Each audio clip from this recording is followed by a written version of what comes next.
Hello and welcome back for another Torah Tuesday. I'm Dr. Carmen Imes, professor of Old Testament at Biola University.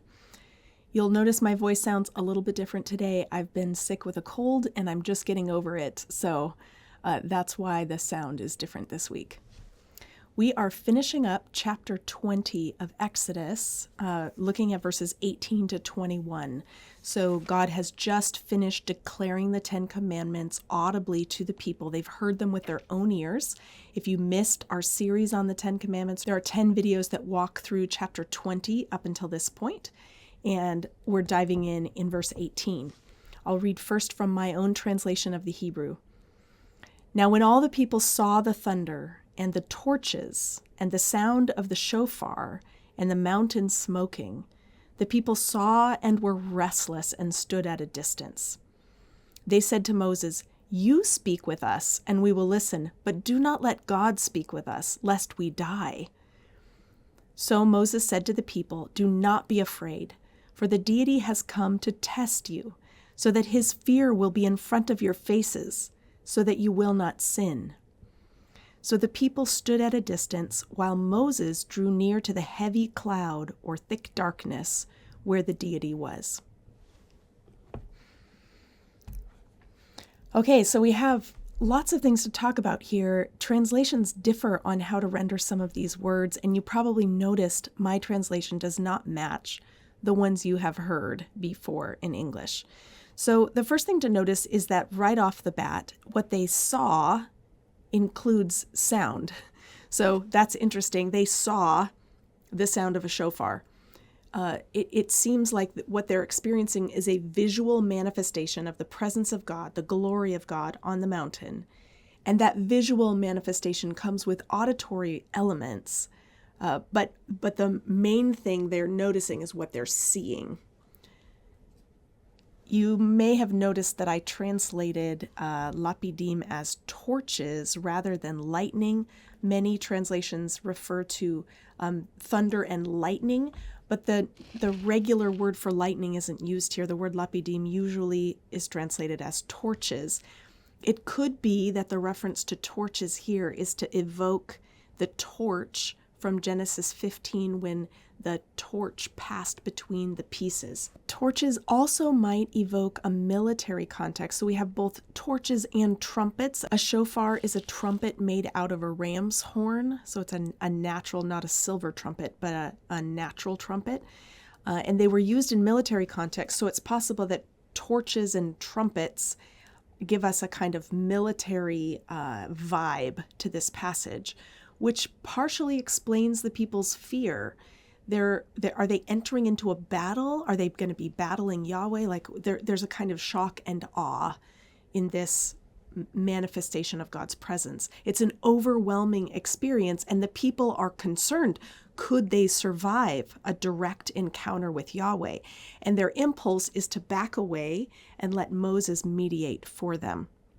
There's a second saw in verse 18. So the people saw the thunder and the torches and the sound of the shofar. And the people saw and were restless.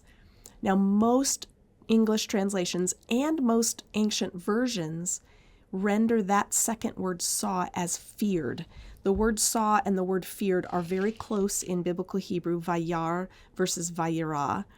So this is a natural association to make between seeing and fearing. The NIV, NLT, NRSV, ESV, NET all render this feared, as well as the Samaritan Pentateuch, the Septuagint, the Syriac, the Targums, and the Vulgate. So we've got a lot of witnesses that render this as feared. Why then did I choose to render it as saw? Because the Hebrew word is saw. And so all of these versions are either assuming that there must be another text or reflecting another text other than the one we have, or perhaps they're trying to avoid repetition because feared seems to make more sense in conjunction with trembling than saw and trembled.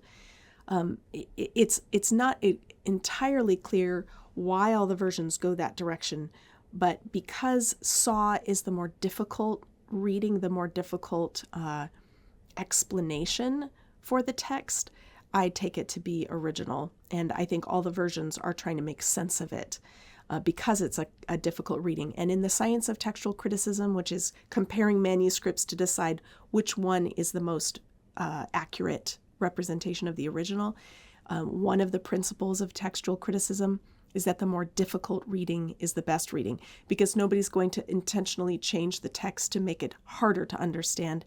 They tend to try to smooth it out. So I think probably all the versions here are trying to smooth this out and explain why the people are trembling. Cornelius Houtman, in his commentary on Exodus, renders it awestruck rather than saw or feared. He's trying to combine those two ideas. They're awestruck, they see and are afraid. In another place in his commentary, he mentions that they were wide-eyed, like they saw wide-eyed. That's one way of kind of trying to combine both meanings, and maybe there is a kind of wordplay going on in the original. So the question is their fear improper? Should they have not been afraid? Should they have been ready to march up the mountain and be in the presence of God? Well, I think one important thing to recognize is that this passage is necessary to explain why the Israelites get a written text from Moses of the covenant scroll. After this scene in which Yahweh directly declared the 10 Commandments to them, he ceases to speak with them directly, and from here on, Moses is the one who goes up into the presence of God, hears God's commands, and then relays them to the people and later writes them down. So this passage explains the presence of the written covenant scroll. So it's necessary for us to hear the reason why we get a written scroll. Ironically, Moses urged them not to be afraid because God wanted them to develop fear of him. So which is it? Be afraid or don't be afraid? Well, proximity to God's awesome presence should strike the right kind of fear in us. Fear of displeasing God by sinning, but not a reluctance to draw near to him. This is why Moses says to them that his fear will be in front of your faces so that you will not sin. The appropriate aim of fear is to prevent us from displeasing God, not to chase us away. So it's okay to be in God's presence, but we need to enter God's presence with the proper sense of fear.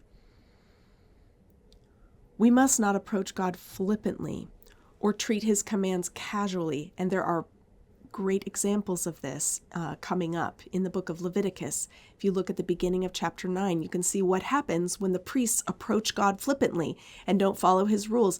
They get zapped and they die instantly. But that fear of displeasing God should not paralyze us, because if we're in a proper relationship with God, then he invites us to draw near to him.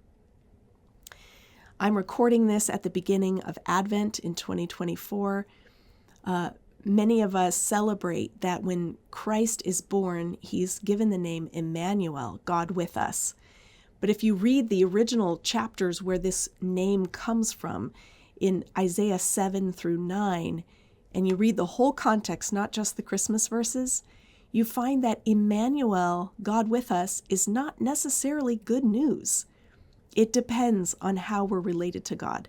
If we've been living in rebellion, then the news of God drawing near to us is indeed a threat, because he will come in judgment. But if we're living well with God, if we're walking rightly, then drawing near to his presence is something wonderful to celebrate. This passage introduces a test. Would the people recognize the gravity of approaching God, become aware of their own vulnerability, and trust God's provision of a mediator? And I believe they passed the test. Moses' reassurance to them suggests that they passed, that it was good for them to recognize we can't just waltz into God's presence flippantly, but we have to take this very seriously. So God uses their hesitancy as a means of delivering his word to the people for all time through the prophet Moses. Now, before you go, I want to tell you about a new resource that I'm excited about by my friend, Dr. Gary Schnittjer. and his friend Matthew Harmon. They've written a great new resource called How to Study the Bible's Use of the Bible, 7 Hermeneutical Choices for the Old and New Testaments. This book is not an entry-level introduction into how to study the Bible's use of the Bible. Rather, it builds on what you would hear in an entry-level hermeneutics course in seminary or in college. And it builds on that to talk about some of the complexities of studying the Bible's use of the Bible. And by that, they mean any time when the scriptures allude to another part of Scripture or quote another part of Scripture. I had the honor of providing an endorsement for this book, so I'll just read you what I said about it. Can a textbook also advance scholarship? This one does.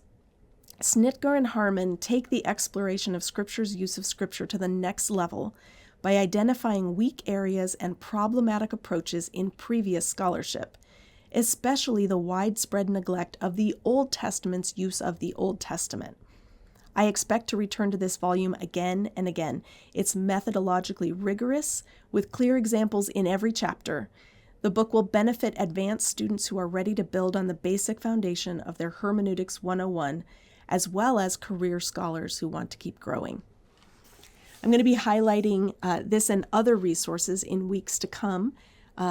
Gary's been an incredibly productive scholar and has some great resources I want you to hear about, so stay tuned for another one next week. In the meantime, have a great week.